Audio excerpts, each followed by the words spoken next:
아브라함이 후처를 맞이하였으니 그의 이름은 그두라라. 그가 시므란과 욕산과 무단과 미디안과 이스박과 수아를 낳고, 욕산은 스바와 드단을 낳았으며 드단의 자손은 아수르 족속과 르두시 족속과 루음미 족속이며, 미디안의 아들은 에바와 에벨과 한옥과 아비다와 엘다아이니 다 그두라의 자손이었더라. 아브라함이 이삭에게 자기의 모든 소유를 주었고 자기 서자들에게도 재산을 주어 자기 생전에 그들로 하여금 자기 아들 이삭을 떠나 동방 곧 동쪽 땅으로 가게 하였더라. 아브라함의 향년이 175세라. 그의 나이가 높고 늙어서 기운이 다하여 죽어 자기 열조에게로 돌아가매, 그의 아들들인 이삭과 이스마엘이 그를 마므레 앞 헷 족속 소알의 아들 에브론의 밭에 있는 막벨라 굴에 장사하였으니, 이것은 아브라함이 헷 족속에게서 산 밭이라. 아브라함과 그의 아내 사라가 거기 장사되니라. 아브라함이 죽은 후에 하나님이 그의 아들 이삭에게 복을 주셨고 이삭은 부엘라 헤로이 근처에 거주하였더라. 아멘.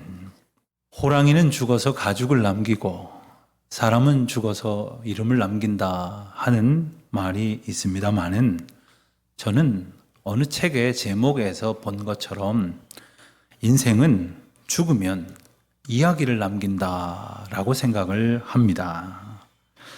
사람들은 다른 사람에 대해서 이야기할 때에 사실 그렇게 많은 말로 이야기하지 않습니다.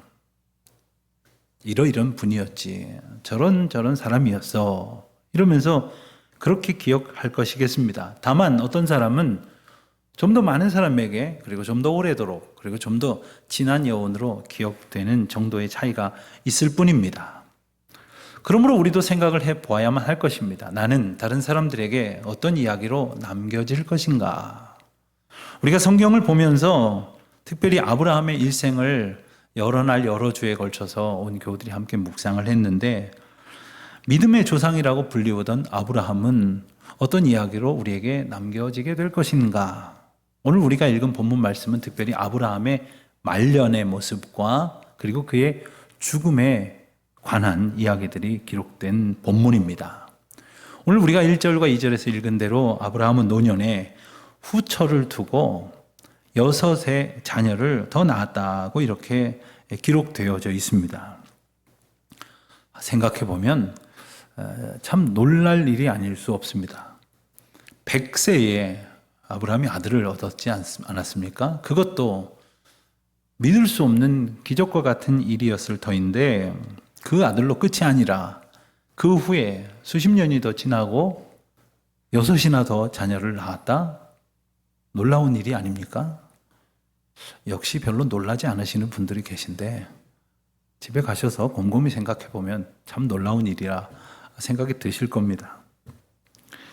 이스마엘까지 합치면, 이삭과 이스마엘까지 합치면 모두 8명의 아들이 아브라함 스라에 태어나게 된 것입니다. 그렇게 고대하고 기다리던 100세에 얻은 아들 이삭으로 끝이 아니라 이렇게 많은 아들들을 두게 되었다 하는 겁니다. 하지만 하나님께서 분명히 말씀하신 것처럼 하나님의 약속 가운데 태어난 아들은 이삭 한 명뿐이었습니다. 그래서 성경은 이삭을 성경의 아브라함의 독자다 이렇게 강조하는 거죠. 아브라함의 인생을 보면 참 파란만장한 인생이라 하지 않을 수 없을 것입니다. 그 아브라함의 인생을 하나님께서는 믿음으로 부르셨고 믿음으로 세워가셨고 그리고 든든히 빚어가시는 것을 우리는 보게 됩니다. 물론 75세 때에 하란으로부터 부름 받아서 하나님의 명령을 따라 내가 너에게 지시할 땅으로 가라 했을 때 갈 바를 알지 못하고 순종했던 것도 참 대단했지만, 그렇다고 그때부터 아브라함의 온전한 삶을 살았던 것은 아니었습니다. 실수도 많았고 또 하나님 의지하지 않은 채 자기 마음대로 뭔가를 해보려고 하다가 오히려 죽을 길로 접어든 적이 한두 번이 아니었습니다. 아들을 주시겠다고 하셨던 하나님의 약속을 신실하게 의지하지 못해서 아내의 여종을 통해서 아들을 보게 되었지 않습니까? 결과적으로는 하나님께서 주신 약속의 결과가 아니기에 그 이스마엘을 내쫓아야만 했던 것도 우리는 기억합니다. 그러는 일련의 과정을 통해서 아브라함은 아주 특별한 믿음의 훈련을 했던 것입니다. 그리고 마침내 100세가 되었을 때에 하나님께서는 약속하신 대로 아들 이삭을 주셨습니다. 그러는 과정을 통해서 아브라함은 하나님을 의지하게 되었고, 그리고 그 아브라함에게 믿음 위에 더하여 주셔서 믿음을 갖게 하셨을 뿐만 아니라 믿음으로 살게 하셨습니다. 가만히 생각을 해보면 이 믿음은 어느 한순간에 이렇게 굳건히 세워지는 것이 결코 아닙니다. 우리가 구원의 확신은 한순간에 얻어지기도 합니다만은 믿음으로 살아간다고 하는 것은 결코 그렇게 간단하지 않습니다. 그러니 우리 자신의 믿음 없음과 형편없음을 보고 너무 실망하지 마시고, 참 나는 믿음이 없는 자인가 보다 하는 생각이 들 때마다 믿음의 주요 온전케 하시는 예수를 바라보고, 또 주님이 인도하시는 은혜를 더욱 사모하여 믿음의 길로 살아가는 저와 여러분이 되시기를 주님의 이름으로 축원드립니다. 믿음이란 이렇듯 하나님의 언약을 붙들고, 그리고 그것을 계속 믿고 기대하며 기다리는 것입니다. 그 길로 순종하며 따라가는 것입니다. 그러니 이러한 시간들을 통해서 더욱더 단단해질 것입니다. 하나님의 약속을 신뢰하는 자, 항상 기억하는 자, 그런 인생들에게 하나님께서는 하나님의 때에 하나님의 방법으로 반드시 하나님의 약속을 이루어 주실 것입니다. 이삭의 일이 그렇지 않습니까? 이삭을 낳았을 때 아브라함 100세, 아내 사라는 90세였습니다. 아무런 희망을 가질 수 없는 지경임을 안 사라는 오죽하면 여종을 남편에게 들여보냈겠습니까? 그러니 도무지 절대로 아이를 얻을 수 없는 중에 태어난 이삭은 말 그대로 하나님의 역사입니다. 하나님이 하신 일이고 오직 하나님께만 소망을 두고 견딘 이에게 주신 믿음의 선물입니다. 혹시 정말 아무런 기대도 가질 수 없을 만큼 절대적인 절망 가운데에 처하게 되노라면, 이제 정말 하나님께서 하실 때가 되어 가는구나. 이제는 정말 아무런 기대를 가질 수 없으니 오직 하나님만이 이 일의 주권자이시구나 라는 믿음을 가지고 견디어 주님의 은혜를 얻는 저와 여러분이 되시기를 주님의 이름으로 축원드립니다. 하나님은 아브라함에게 뿐만 아니라 이삭에게도 그 믿음을 주셨습니다. 모리아 산에 가서 아들 이삭을 바치라 하셨던 그 일은 아브라함에게만 믿음을 더하여 주신 것이 아니었습니다. 아버지 아브라함을 따라간 이삭은 아버지가 순종한 그 하나님의 약속을 이제 자신도 붙들었습니다. 자신도 믿었습니다. 그리고 그도 이제 믿음의 삶을 살아갈 수 있도록 주님께서 지켜주셨다는 거죠. 오늘 본문을 읽으면서 하나님께서 아브라함의 말년에 그에게 후처를 2개 하셨고 아들 6을 더 낳도록 하셨다 하는 관점에서 보려 한다면 우리의 마음 가운데 썩 내키지 않는 그런 느낌이 있다는 것도 느끼게 될 것입니다. 언뜻 보니 참 이 나이에 또 새 장가를 들다니 아브라함이 참 주책스러워 보이기도 하고, 아니 사랑하는 아내 사라가 세상 떠난 지 얼마나 됐다고, 성경 보니까 몇 장 넘어가지도 않는데 그새 또 이렇게 후처를 드리다니 참 민망하다 이런 생각이 드실지도 모르겠습니다. 게다가 전부 합치면 3 여인으로부터 8 아들을 낳았으니 아브라함의 집안이 얼마나 복잡할까 이런 염려가 드시기도 할 것입니다. 그런 걱정일랑 접어두시고 하나님이 이 가정을 통해서 어떻게 일하실지를 한번 꼼꼼히 볼 필요가 있겠습니다. 3절 4절에 보면 그두라라는 후처를 통해서 낳게 된 자녀들의 이름이 기록되어 있습니다. 그리고 그 중에 어떤 자녀들은 그 자녀들의 이름까지 3절과 4절에 기록되어 있는데, 그들의 이름이 다 열거된 후에 맨 마지막 4절 마지막 부분에는 그들이 다 그두라의 자손이었더라 이렇게 정리가 되어 있습니다. 여러분, 이 자녀들 또 자손들이 당연히 아브라함의 자손이라 이렇게 소개되어야 맞지 않겠습니까? 그럼에도 불구하고 후처인 그두라의 자손이다 이렇게 명시되어 있는 것은 이들이 하나님의 약속에 의해서 아브라함에게 주어진 후손이 아니라는 점을 분명히 밝히고 있는 의미입니다. 자, 그렇다면 이들은 아무 의미도 없는 것일까요? 정말 태어나지 말아야 할 이들이 태어난 것일까요? 그렇지만은 않을 것입니다. 당시에 아브라함을 바라보던 사람들의 한번 시선을 생각을 해 보십시오.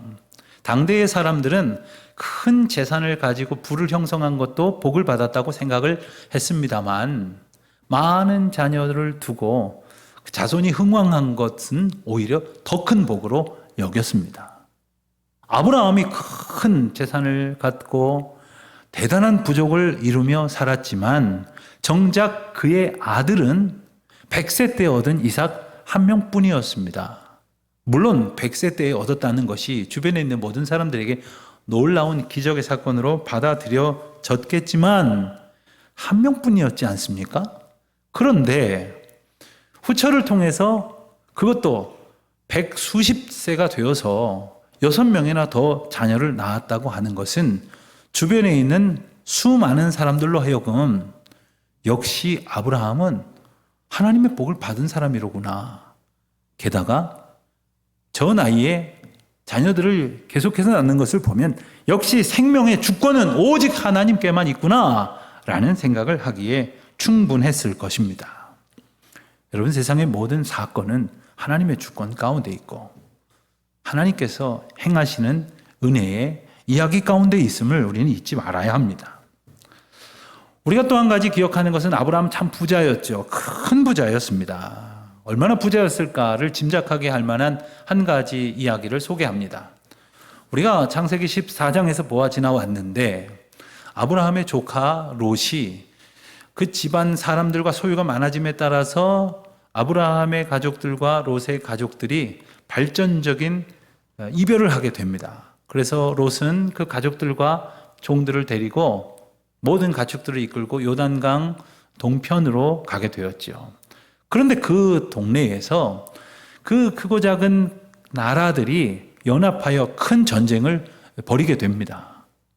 모두 9나라가 벌이는 전쟁에 이 롯도 휩쓸리게 되어서 그만 재산을 다 잃어버리고 그리고 자신과 가족들마저 포로되어 끌려가는 지경에 이르게 되었다 하는 소식을 아브라함이 듣게 됩니다. 아브라함이 그때 자기 집에 있었던 사병, 그러니까 집안에 있는 군인들을 보내서 그들을 다 무찌르고 그리고 재산과 그리고 가족들을 다 되찾아왔다는 이야기가 나옵니다. 그때에 출병시켰던 군사의 수가 318명이라고 했어요. 그러니 아브라함의 집안에는 집에서 길리는 군사가 그 정도였다고 한다면 그냥 살림을 좀 돕는 종들은 또 얼마나 많았겠습니까? 게다가 그 종들이 아내를 두고 또 종 노릇을 이어가게 할 자녀들을 또 낳았을 것이라고 한다면 어린 아이들도 있었을 것이니 아브라함이 이끄는 가족은 가족이 아니라 부족이었고 그 부족은 얼추 수백 명에서 1000명을 넘어서는 그러한 인원이었을 것이라 충분히 짐작하게 됩니다. 그러니 재산은 또 얼마나 많았겠습니까? 그 부족을 건사할 만한 그 많은 재산이 그에게 있었으니 어떤 분들은 이쯤 되었을 때 슬쩍 이런 걱정을 분명히 하실지 모르겠어요. 아니, 자식이 8인데 그리고 그 여인들은 다 어머니가 다른데 이 많은 재산이 아브라함이 죽으면 큰 싸움으로 번져지지 않을까? 이런 걱정거리가 되기도 했던 거죠. 자, 아브라함은 여기에 대해서 어떻게 이 문제를 처리하는지를 보겠습니다. 5절 말씀을 보면 아브라함은 먼저 그 모든 재산을 이삭에게 주었다고 했습니다. 그 이유는 하나님의 약속된 자손이 바로 이삭을 통해서만 주어질 것이라고 말씀하셨기 때문에 그에게 모든 재산을 넘겨주는 것은 당연한 결과였을 것입니다. 그런데 그것으로 그치는 것이 아니라 6절 말씀을 보니까 서자들에게도 그두라에게 낳은 서자들에게도 재산을 주었다 이렇게 성경은 전합니다.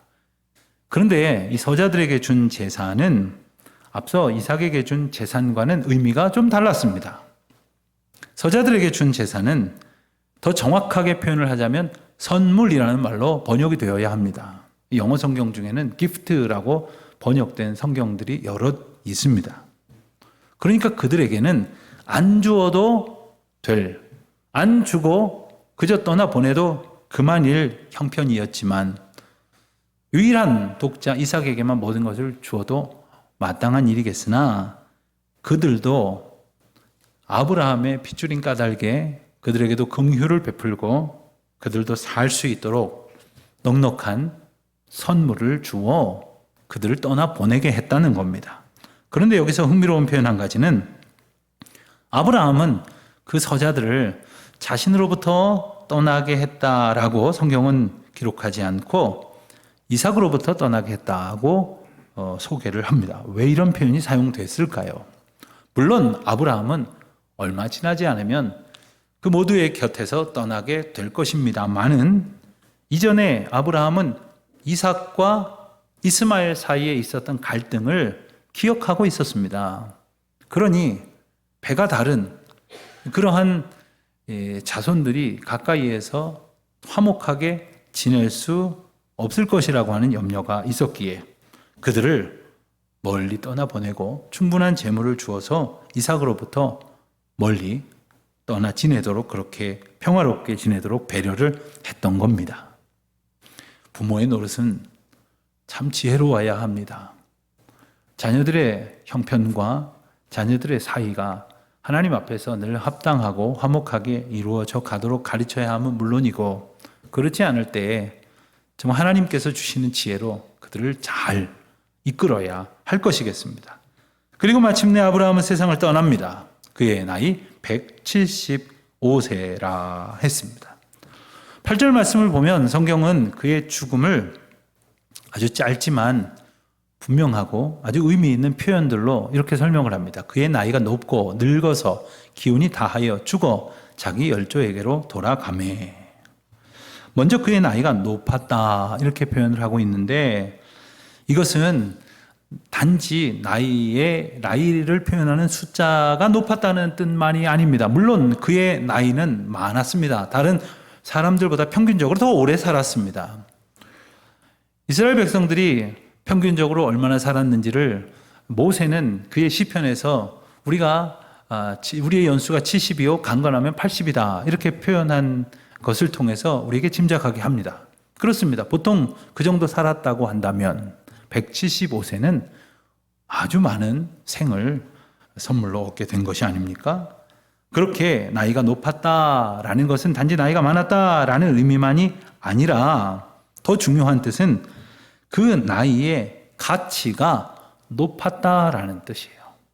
그러니까 아브라함의 나이의 가치가 높았다라는 말은 모든 연령 중에 175세 때가 제일 가치가 높았다는 뜻이 아니라 그의 나이가 그만큼 하나님 앞에서 가치 있는 말하자면 하나님의 은혜에 합당한 삶을 살았다는 뜻입니다. 그래서 영어 성경 NIV 버전에 보면은 그의 죽은 나이를 이렇게 설명합니다. At a good old age라고 이렇게 표현을 합니다. At a good old age. 늙은 나이인데 아주 좋은 때다 이 말이에요. 여러분 종종 나이 드신 분들이 젊은이들을 보면서 그런 말씀하실 때가 있어요. 야, 넌 젊어서 좋겠다. 참 좋은 때다. 이런 말씀하세요. 그런 말을 하는 의미에는 너희들의 나이 때는 좋은 때 같고 나는 참 별 볼 일 없는 때 같다. 이런 생각이 혹시 있기 때문 아닙니까? 그러나 하나님의 백성이 하나님과 동행하여 하나님의 인도하심에 거하게 되면 그의 육신의 나이가 얼마이든 good age란 말이에요. 그의 모든 나이가 하나님 보시기에 높은 가치를 가지는 나이가 된다. 이겁니다. 하나님 앞에서 우리의 모든 평생의 때는 아름다운 날이란 뜻이에요.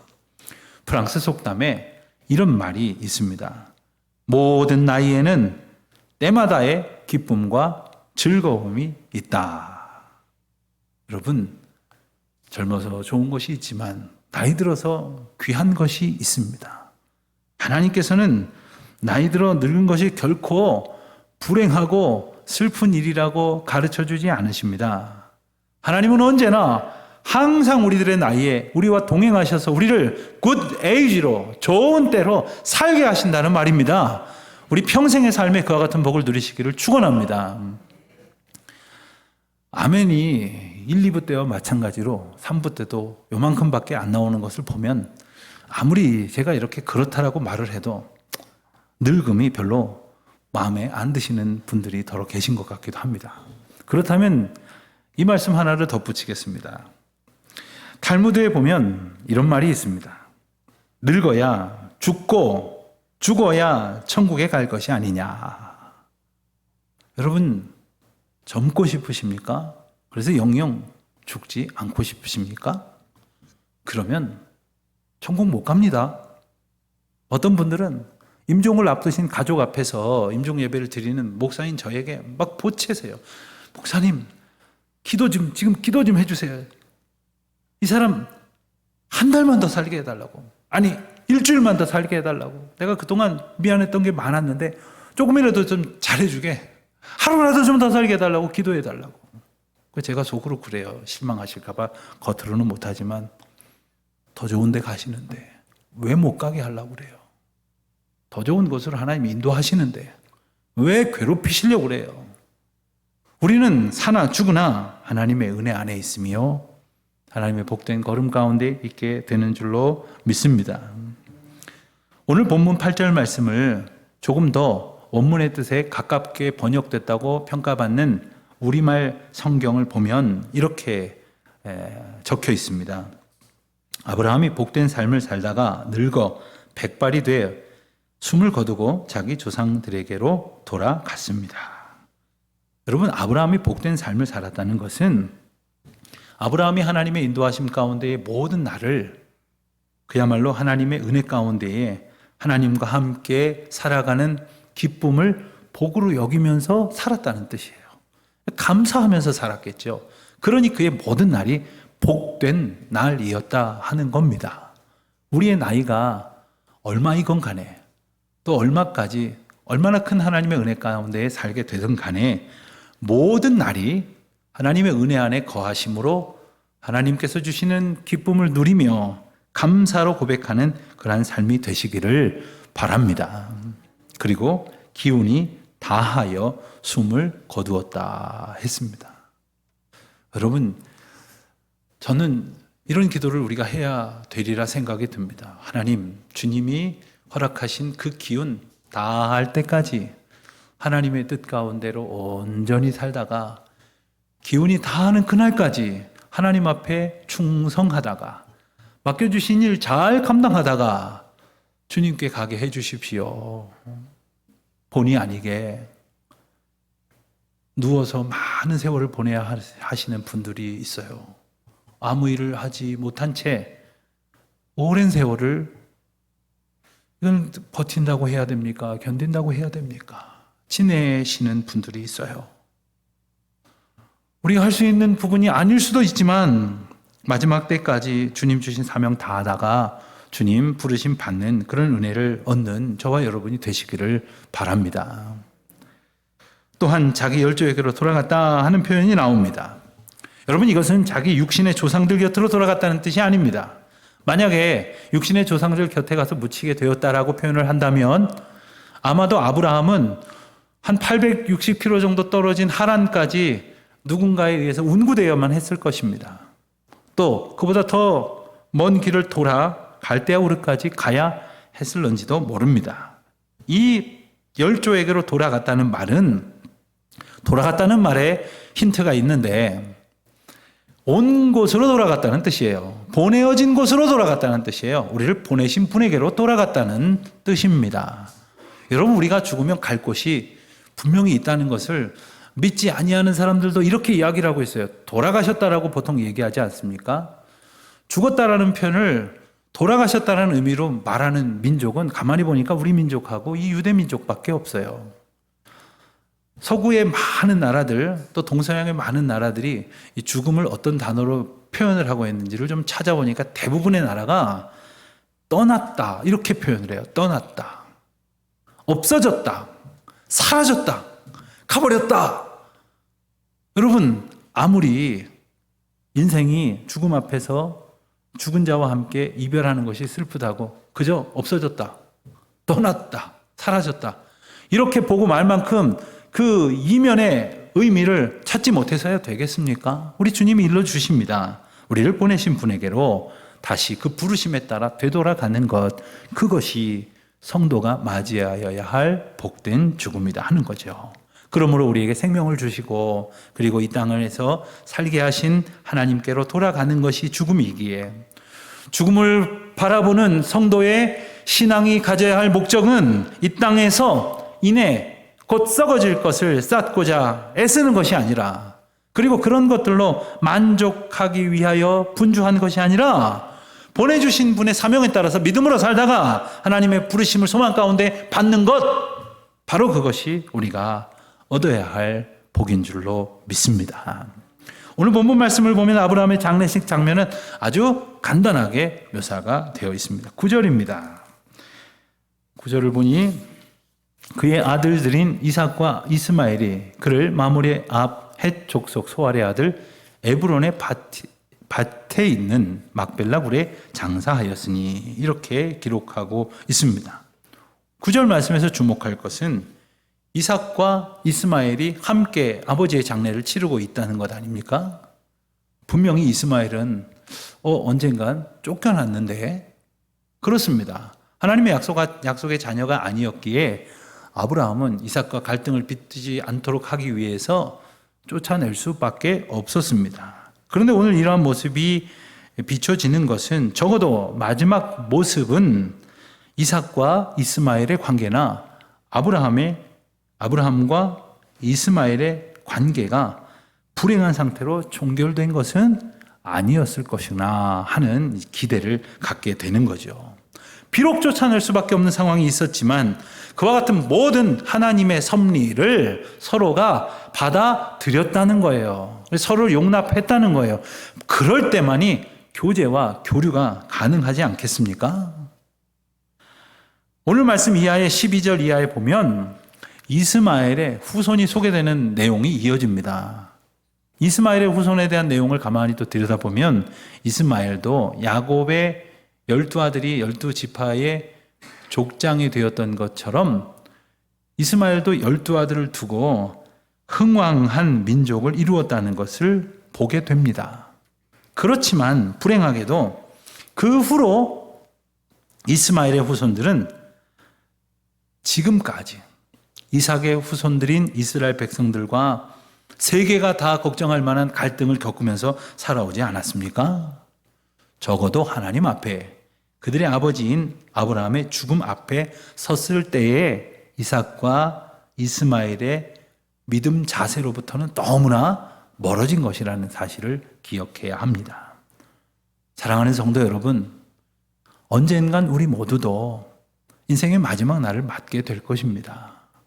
죽음 앞에 서게 되지 않겠습니까?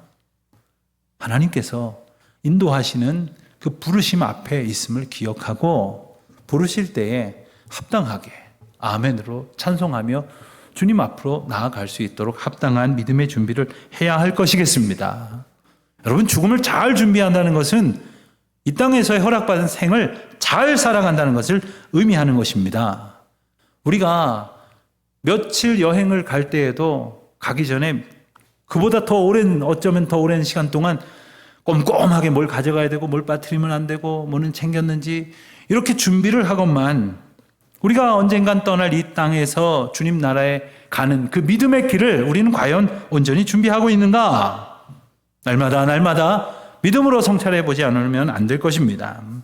이제 11절 말씀을 보고 오늘 말씀을 맺겠습니다. 11절 말씀을 보니 아브라함이 죽은 후에 하나님이 그의 아들 이삭에게 복을 주셨다고 했습니다.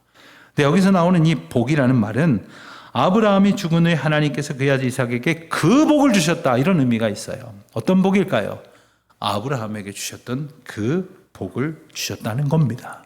부르심의 복, 인도하시는 복, 이끄시는 복, 언제나 함께 하셔서 신실하게 그 약속을 이어가시는 그 복을 이삭에게도 주었다는 것입니다. 사랑하는 성도 여러분, 우리는 이런 소망을 가져야만 합니다. 우리에게 주셨던 그 믿음의 복을 우리 자녀들에게도 더하여 주시기를, 아니 그보다 더 굳건한 믿음을 가질 수 있도록 하나님께서 복의 복을 더하여 주시기를 기도하고 이 소망을 갖는 우리 모든 성도님들의 가정이 되시기를 바랍니다. 더러 이런 가정들을 본 적이 있습니다. 자녀들한테 그렇게 이야기하더라고요. 아들아, 딸아, 우리 집안은 의사 집안이다. 넌 무조건 의대를 가야 돼요. 공부는 한참 부족한데 거기다 대고 의대를 가야 된다고 아주 강조하는 분들을 본 적이 있고요. 또 어떤 분들은 우리 집안은 대대로 법조인 집안이란다. 너네 할아버지는 부장판사셨고 또 삼촌은 뭘 지냈고 어쩌고저쩌고 이래가면서 그러니 너도 꼭 법대 가서 사법고시 패스하고 요즘 같아서는 로스쿨 들어가서 자격증 따야 된다. 이런 강조를 하는 그런 집안들의 이야기를 아마 여러분들도 더러 들어보셨을 겁니다. 여러분, 그들도 그런 직업을 이어가기 위해서 그런 열망을 갖는데 우리는 정말 믿음의 아름다운 유산을 이어가기 위해서 하나님 앞에 온전한 믿음의 소망을 가지고 있는지, 간절한 기도를 정말 가지고 있는지, 우리의 앞날이, 우리 자녀들의 앞날이 참 염려스럽고 두려울 것이 많지만 오직 하나님께서 우리에게 주신 믿음의 약속을 품고 그 믿음의 은혜를 우리 자녀들에게도 주실 것을 소망하면서 믿음으로 날마다 주님 앞에 나아가는 저와 여러분이 되시기를 주님의 이름으로 축원드립니다. 비록 우리들의 모습에 비추어 볼 때 우리들 자녀들의 모습, 우리 다음 세대의 모습, 교회마다 청년들이나 청소년들이나 어린이들이나 이 다음 세대의 정말 실망스러운 그러한 현실들, 그리고 어려운 그러한 과정들을 우리가 보면서 살아가지만 우리가 하나님 앞에 다시금 그 신실하신 약속을 믿고 의지하고 주님의 약속 앞에 겸손한 마음으로, 순전한 마음으로 서서 그 약속의 은혜를 이루어 주실 주님을 기대하며 나아가는 저와 여러분이 되시기를 우리 주님의 이름으로 축원드립니다.